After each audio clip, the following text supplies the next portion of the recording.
Bagi para pendengar podcast Ibu Kristi Damayanti, khususnya terkait serial tentang stroke ini, perlu diketahui bahwa apa yang dikemukakan adalah sesuai pengalaman pribadi Ibu Kristi sebagai seorang stroke survivor, atau dalam pemahaman lain bahwa pembahasan tentang stroke dalam podcast ini adalah menurut sudut pandang seorang stroke survivor. Selamat mendengarkan. Derajat kecacatan. Kadang-kadang aku berpikir banyak orang mengira orang yang menderita stroke adalah sama saja. Mereka berpikir bahwa stroke merupakan penyakit yang sama antara satu orang lain dengan yang lain. Padahal sama sekali tidak sama, tergantung dari mana otak yang bermasalah. Begitu juga tentang derajat kecacatan akibat orang tersebut terserang stroke. Tidak banyak orang mengerti tentang derajat kecacatan akibat stroke. Sering mengakibatkan banyak pasca stroke stres karena mereka menganggap sama dengan yang lain. Setelah serangan stroke berlalu, maka sel-sel otak atau neuron yang mati dan bekuan darah, jika pembuluh darahnya pecah, akan terserah kembali atau reabsorpsi, diganti oleh cairan otak. Proses ini berlangsung sekitar 3 bulan jika memang benar-benar tertangani dengan benar. Tidak ada yang tahu berapa lama kecacatan akibat stroke akan berlangsung. Hanya Tuhan yang Maha tahu. Jadi, jika banyak orang mengatakan bahwa kami pasca stroke akan cacat selama-lamanya, itu tidak benar.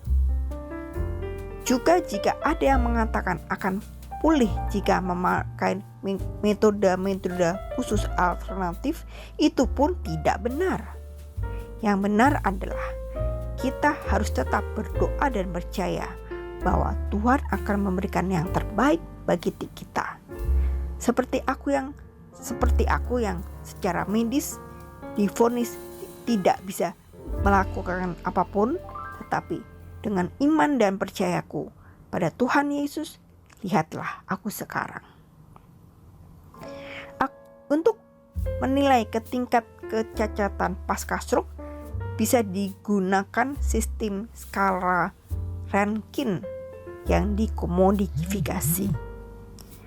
Derajat kecacatan 0 adalah insan pasca stroke yang sama sekali tidak mengalami gangguan fungsi. Biasanya orang-orang pasca stroke ringan. Derajat kecacatan 1 adalah insan pasca stroke yang hampir tidak ada gangguan fungsi dengan aktivitas sehari-hari dan mereka mampu melakukan tugas kewajiban mereka sendiri-sendiri dalam hidup. Derajat kecacatan kedua atau ringan adalah insan pasca stroke yang tidak mampu melakukan beberapa aktivitas sebelumnya, tetapi tetap bisa melakukannya sendiri tanpa bantuan orang lain.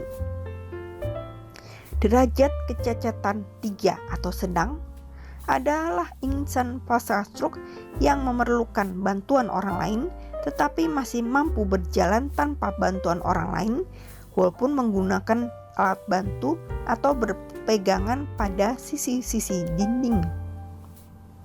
Derajat kecacatan 4 atau sedang berat adalah insan pasca stroke yang tidak dapat berjalan sendiri tanpa bantuan orang lain.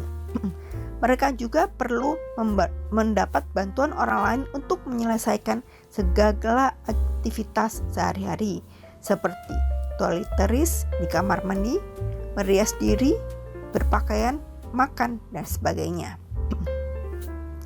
Derajat kecacatan 5 atau yang berat adalah insan pasca stroke yang terpaksa berbaring di tempat tidur, tidak merasakan jika buang air besar dan selalu memerlukan perawatan dan perhatian. Puji Tuhan, aku berada pada derajat kecacatan 3 atau sedang, dan aku dapat bekerja lagi serta mampu melakukan apapun walaupun dalam keterbatasan. Derajat kecacatan seperti saat ini merupakan standar kemampuan insan pasca stroke untuk berjalan, baik karena melumpuh separuh badan atau karena memang tidak bisa atau tidak mampu berjalan. Tetapi masih banyak yang lain kecacatan akibat serangan stroke. Beberapa kecacatan yang karena stroke yang aku ketahui dengan membaca buku adalah: 1. Tidak mampu berkomunikasi atau susah bicara, atau justru otak mereka lamban untuk menerima pembicaraan serta menjawab pertanyaan, dan juga susah untuk mengeluarkan apa yang ada di otak kita berbentuk bicara. Kedua, gangguan makan karena tenggorokannya termasuk yang diserang kelumpuhan. Ketiga, gangguan buang air kecil atau besar. 4. Ketidakmampuan untuk berpikir positif. 5. Ketidakmampuan untuk berpindah posisi, misalnya dari berbaring dari ranjang menuju duduk dan bangun. Perlu bantuan untuk bisa melakukan aktivitas sehari-hari dalam berpakaian, mandi, makan, dan apapun. Emosi yang tidak stabil. Kesulitan berpikir sehingga sering mendapat depresi karena merasa tidak bisa apa-apa. Dan terakhir, gangguan kesetimbangan. Sebagian insan pasca stroke yang tetap ingin sembuh seperti aku, biasanya mereka akan mencoba terus meningkatkan kemampuannya untuk belajar hidup mandiri. Kami diajarkan untuk duduk, berdiri, berjalan, dan melakukan semua kegiatan sehari-hari seperti makan, minum, mandi, dan sebagainya. Lalu dengan mempelajari keseimbangan tubuh kami, dimulai dilatih untuk berjalan, bukan hanya sekedar berjalan saja, tetapi juga bekerja dan berjalan, berinteraksi dengan keadaan sekitarnya. Selain itu, kami juga dilatih untuk berkomunikasi walaupun tidak cepat dengan terapi bicara. Hal ini tentu akan mengasah kemandirian sebagai insan pasca stroke, tetapi juga untuk meningkatkan rasa percaya diri. Derajat kecacatan bisa berubah-ubah. Umumnya semakin lama semakin baik. Tetapi jika mereka insan pasca stroke mengalami depresi yang berkelanjutan, derajat kecacatan mereka akan semakin memburuk.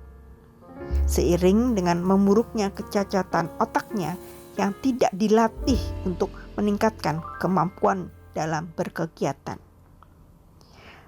Manusia memang hanya berusaha, dan Tuhanlah yang akan melengkapinya.